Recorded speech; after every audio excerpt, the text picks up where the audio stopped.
असम में विधानसभा चुनाव के बीच सियासी गर्मी चरम पर है। 9 अप्रैल को राज्य में वोटिंग होगी, लेकिन उससे पहले असम की मुख्यमंत्री हिमंता बिस्वा शर्मा की पत्नी रेणुका भुइया शर्मा सुर्खियों में आ गईं। जी हां, आपको बता दें कि कांग्रेस नेता पवन खेड़ा ने दावा किया कि रेणुका भुइया शर्मा के पास यूएई और एंटीगुआ, बारबुडा और मिस्र के पासपोर्ट हैं। कांग्रेस नेता के इन आरोपों को सीएम हिमंत बिस्वा शर्मा और रेणुका भुइया ने खारिज कर दिया।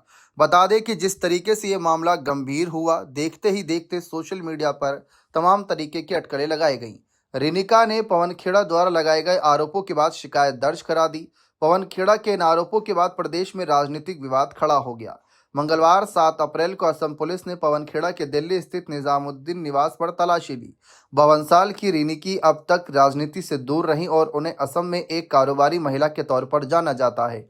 राजनीतिक हलकों में चर्चा का विषय बनी हिमंता बिस्वा शर्मा की पत्नी रेणुका भुइया की संपत्ति आखिर है कितनी, तो इस बारे में कुछ जो जानकारी आई है सार्वजनिक तौर पर, वही आपको बताते हैं। रेणुका भुइया का जन्म 31 जुलाई 1973 को गुवाहाटी में हुआ था। रेणुका असम के सबसे बड़े मीडिया हाउसेस में से एक प्राइड ईस्ट एंटरटेनमेंट की मैनेजिंग डायरेक्टर हैं। उनके पिता जादव चंद्र भुइया असम के जाने माने उद्योगपति थे। रेणुका ने गुवाहाटी के सेंट मैरी स्कूल से 12वीं तक की पढ़ाई की। इसके बाद कॉटन कॉलेज से ग्रेजुएशन और पोस्ट ग्रेजुएशन की डिग्री हासिल की। स्कूल कॉलेज के दिनों में वह एक शानदार टेनिस खिलाड़ी भी रहीं। बता दें कि कॉलेज से एक दूसरे का साथ देने वाले रेणुका और हिमंता ने साल 2001 में शादी की। दोनों के एक बेटा और एक बेटी है। असम के सीएम हिमंता बिस्वा शर्मा ने जालबाकीपुर विधानसभा सीट से नामांकन दाखिल किया। चुनाव आयोग को दिए चुनावी हलफनामे में बिस्वा शर्मा के साथ उनकी पत्नी रेणुका की संपत्ति की भी जानकारी दी गई। रेणुका के नाम पर गुवाहाटी में 22,000 वर्ग फीट से ज्यादा की जमीन है। उनके नाम पर एका एस्टेट्स एलएलपी का जिक्र भी इस हलफनामे में है। एका एस्टेट्स एलएलपी का एक लिमिटेड लायबिलिटी पार्टनरशिप कंपनी है, जिसे 25 दिसंबर 2020 को इनकॉर्पोरेट किया गया था। रेणुका भुइया शर्मा की आय की अगर हम बात करें तो वित्त वर्ष 2024-25 में करीब यहाँ पर जो उनकी सालाना आय बताई गई थी 4,19,25,000 बताई गई थी। वहीं हिमंता बिस्वा शर्मा की 2024-25 में सालाना आय जो बताई गई थी वो 29,62,000 रुपये बताई गई थी, जो 2023-24 में 31,12,000 हुआ करती थी।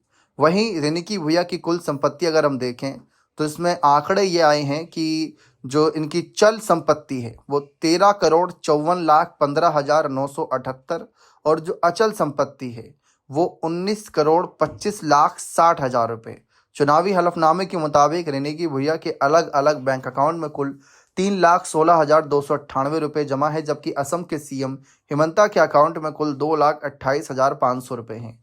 रेणुका ने नॉन लिस्टेड कंपनी के शेयरों में 2,74,44,150 रुपये निवेश किए। इसके अलावा म्यूचुअल फंड और अन्य निवेश भी किए जो करीब 5 करोड़ रुपए से ज़्यादा हैं। असम के सीएम की पत्नी के पास एचडीएफसी लाइफ का एक इंश्योरेंस भी है, जिसकी वैल्यू 1,70,55,000 से ज़्यादा बताई गई। रेणुका के नाम पर 2018 में खरीदी गई एक जीप कार है, जिसकी वैल्यू करीब 21 लाख रुपए है। सोने चांदी की बात करें तो असम सीएम के पास 180 ग्राम सोना है, जिसकी वैल्यू करीब 25 लाख रुपए बताई गई।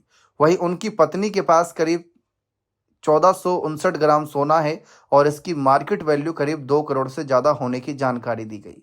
चल संपत्ति की बात करें तो असम के सीएम के नाम पर किसी तरीके की कोई प्रॉपर्टी नहीं।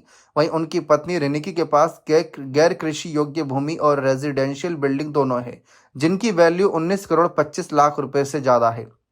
रेणुका भुइया पर 15 करोड़ से ज़्यादा का लोन होने की जानकारी भी हलफनामे में दी गई, जबकि असम सीएम पर करीब 1 लाख रुपए की देनदारी बताई गई।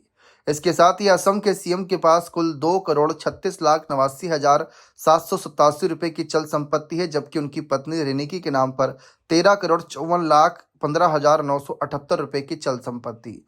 गौर करने वाली बात यह है कि 2021 में शर्मा दंपत्ति की कुल आय जहां 27 लाख थी, तो 2026 में बढ़कर 35 करोड़ 16 लाख हो गई, यानी 5 साल में इनकी आय करीब करीब 2 गुनी भी। अब देखते हैं आगे और क्या जानकारी इस मामले में आती है।